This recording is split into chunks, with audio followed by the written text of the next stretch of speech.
મારા સસરા મારા પતિને નફરત કરતા હતા.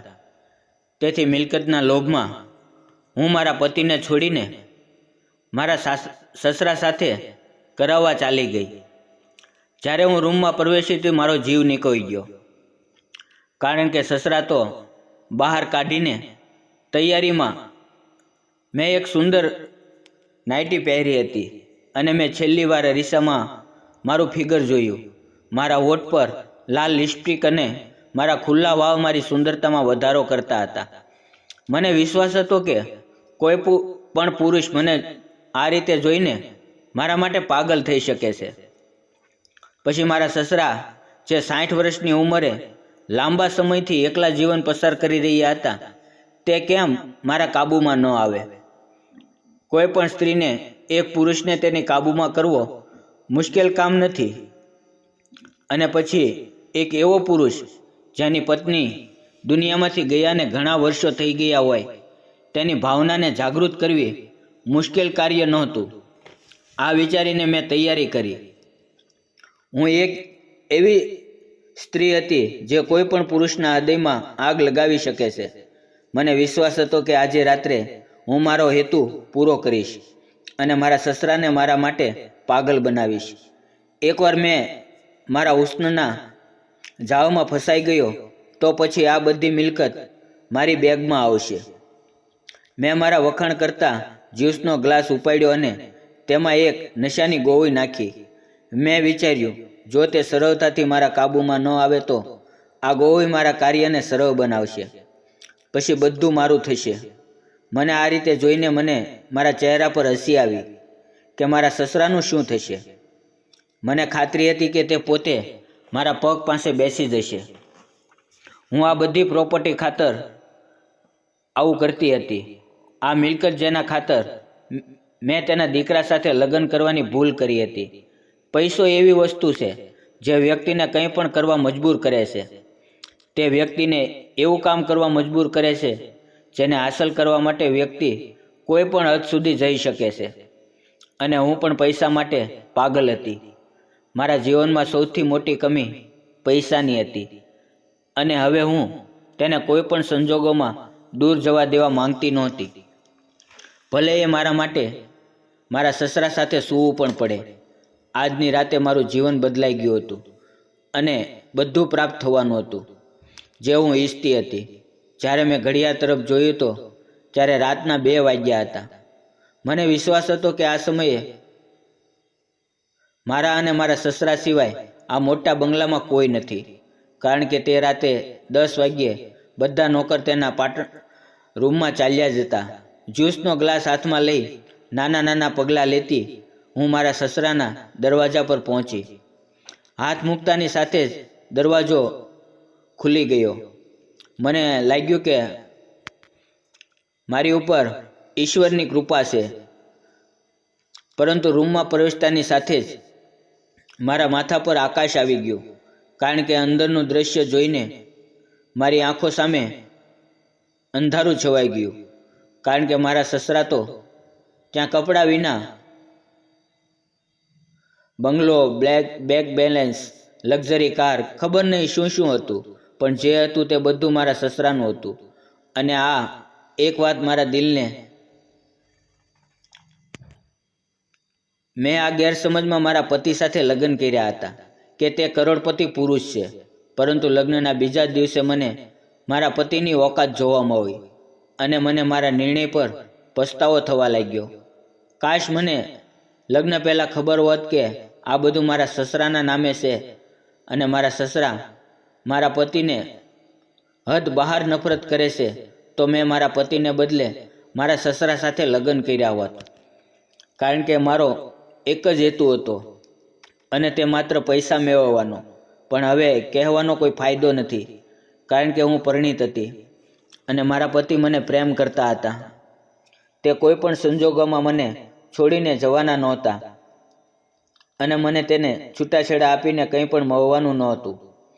લગ્નના બીજા જ દિવસે મારા સસરાએ મારા પતિને નોકરો સામે જે વાતો સંભળાવી હતી, ત્યારે મને અનુમાન આવી ગયું હતું કે આ ઘરમાં મારા પતિની ઓકાત શું છે. મારા સસરા સસરાએ તો નોકરની હાજરીનો ખ્યાલ પણ નહોતો કર્યો અને મારા પતિ માથું નમાવીને ઊભા હતા. અને તે સમયે મારા હૃદયમાં આ બાબત ઘર કરી ગઈ કે જ્યારે ઘરમાં મારા પતિની કોઈ ઇજ્જત નથી તો આ લોકો મારું શું સન્માન કરશે.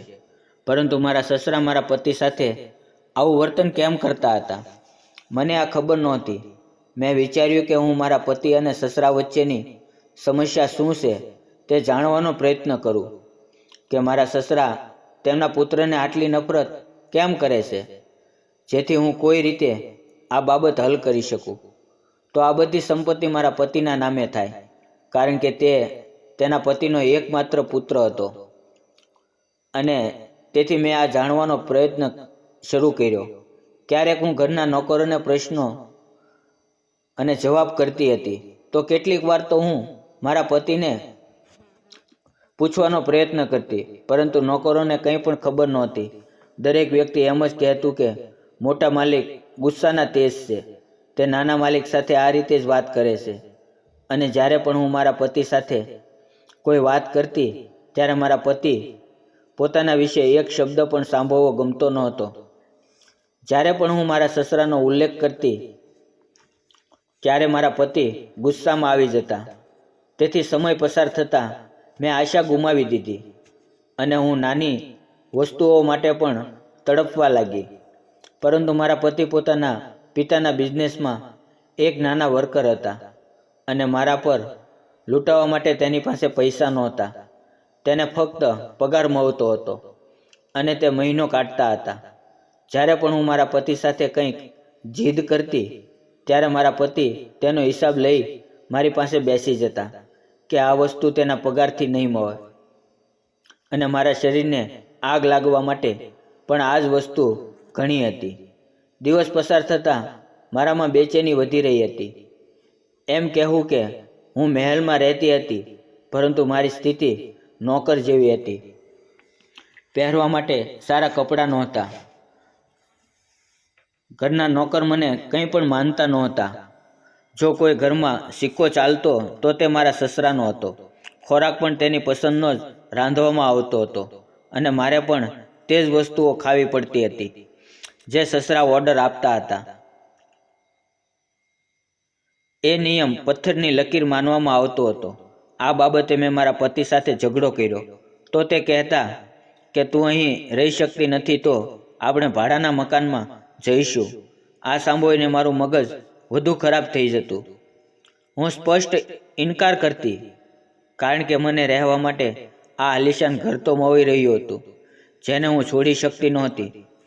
મેં મારા બધા મિત્રોને કહ્યું કે મારા લગ્ન એક ધનિક ઉદ્યોગપતિ સાથે થયા છે અને જો હું હવે ભાડાના નાના મકાનમાં ગઈ તો મારું નાક કપાઈ ગયું હોત.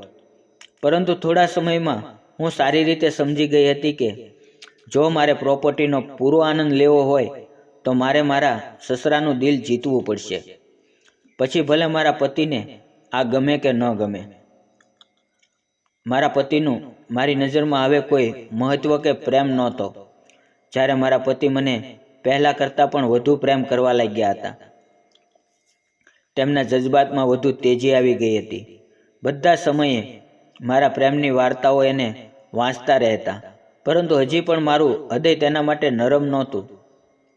હું માનું છું કે ખાલી પ્રેમનો કોઈ ઉપયોગ નથી, તે ફક્ત પુસ્તકો અને વાર્તાની વાત છે. આ દુનિયા છે અને દુનિયા પૈસાની ગુલામ છે. તેથી હું ઈચ્છતી હતી કે મારી પાસે એટલા પૈસા હોય કે દરેક મારા ગુલામ બની જાય. અને એવું વિચારીને મેં સૂરજ સાથે લગ્ન કર્યા હતા. પરંતુ મને શું ખબર હતી કે મારું નસીબ મને છેતરશે. ખરેખર મારા સસરાએ મારા પતિને એક નાનો રૂમ આપ્યો હતો જેમાં વધુ ન તો કોઈ સામાન હતો કે ના એસી લગાવેલું હતું. મને તો એવું લાગતું હતું મારા સસરાએ દયા કરી મારા પતિને આ સ્થાન આપ્યું છે. હું લગ્ન પહેલાં તેની ઓકાત જાણતી નહોતી, નહીં તો હું તેની સાથે ક્યારેય લગ્ન કરત નહીં. પરંતુ ભૂલ માત્ર મારી જ હતી. મેં સૂરજ પાસે ક્યારેય તેની વ્યક્તિ કે વ્યક્તિગત બાબતો વિશે જાણવાનો પ્રયત્ન જ કર્યો નહોતો કે મેં પૂછ્યું નહોતું કે આ મિલકત કોના નામે છે. હું આ સમજતી હતી કે સૂરજ તેના પિતાનું એકમાત્ર પુત્ર છે, તેથી જો આજે નહીં તો કાલે બધું સૂરજનું જ થઈ જશે.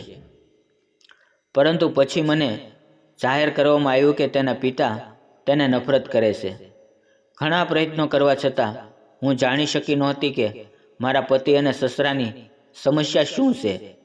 તે પછી મેં મારા સસરાનું દિલ જીતવાનો પ્રયાસ શરૂ કર્યો અને તેની સેવા કરવાની ચાલુ કરી.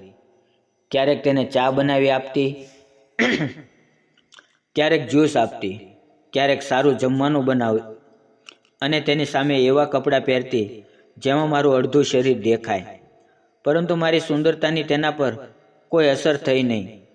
અને પછી એક દિવસ કંઈક એવું બન્યું જે મારા વિચારોની વિરુદ્ધ હતું. જ્યારે મારા પતિ કામ પરથી પાછા ફર્યા ત્યારે તે સીધા તેના પિતાના રૂમમાં ગયા. જ્યારે આજ સુધી મેં ક્યારેય મારા પતિને તેના પિતાના રૂમમાં જતા જોયા નહોતા. મને લાગ્યું કે કદાચ કોઈ અગત્યનું કામ હશે, પણ થોડી જ વારમાં બંનેની લડાઈનો અવાજ મારા કાને પહોંચવા લાગ્યો. બંને વચ્ચે ખરાબ રીતે લડાઈ થઈ રહી હતી. પહેલાં મેં વિચાર્યું કે મારે મારા પતિ પાસે જઈને કહેવું જોઈએ કે ઝઘડો ન કરે. આ રીતે તે અમને ઘરની બહાર પણ ફેંકી દેશે.